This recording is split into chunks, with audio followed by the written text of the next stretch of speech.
পুজো আসবো আসবো সেটাই কিন্তু ভালো লাগে, কারণ পুজো আসলে মনে হয় যে একদিনেই পুজোটা শেষ হয়ে গেছে। So hello everyone, welcome back to my mini blog. সকলে কেমন আছো? আশা করি খুব ভালো আছো।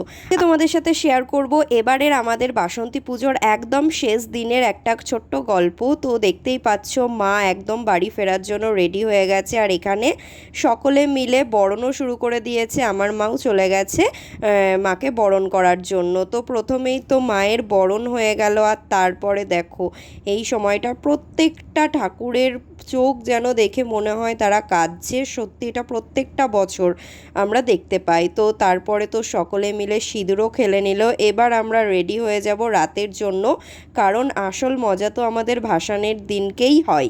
তো দেখতেই পাচ্ছ এখানে অনেক বড় প্রসেশন করা হয়। তো যারা যারা জানো তারা তো জানবেই, আর যারা জানো না তারা আমার ভিডিওর মাধ্যমে দেখতে পাও প্রত্যেক বছর।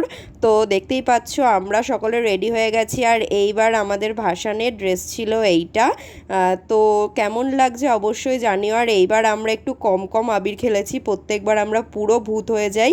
তো সেই জন্য এইবার আমরা ভেবেই নিয়েছি এবার অতটাও আবির মাখবো না, শুধুমাত্র একটু গালে দিয়েছি। তো তারপরে আমাদের মা প্রসেশনের জন্য বেরিয়েও গেছে। আর এই সময়টা মানে সত্যি বলতে গোটা 5টা দিন আমাদের পাড়াটা পুরো জমজমাট থাকে। আর এই দিনটা মা চলে যাওয়ার পরে পুরো পাড়া যেন অন্ধকারে ঢলে পড়ে।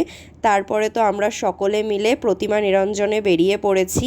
আর প্রতিমা নিরঞ্জনে যাব, আর একটু নাচ হবে না তাই কি হয়? তো দেখতেই পাচ্ছ এখানে সকলে মিলে নাচ শুরু করে দিয়েছে। আর এইবার তো ভাসানের দিন প্রচুর বৃষ্টি হয়েছে, আর বৃষ্টি আমাদের আনন্দ মাটি করতে পারিনি। বৃষ্টিকে মানে তোয়াক্কা না করে আমরা সকলে মিলে মায়ের নিরঞ্জনে গিয়েছিলাম।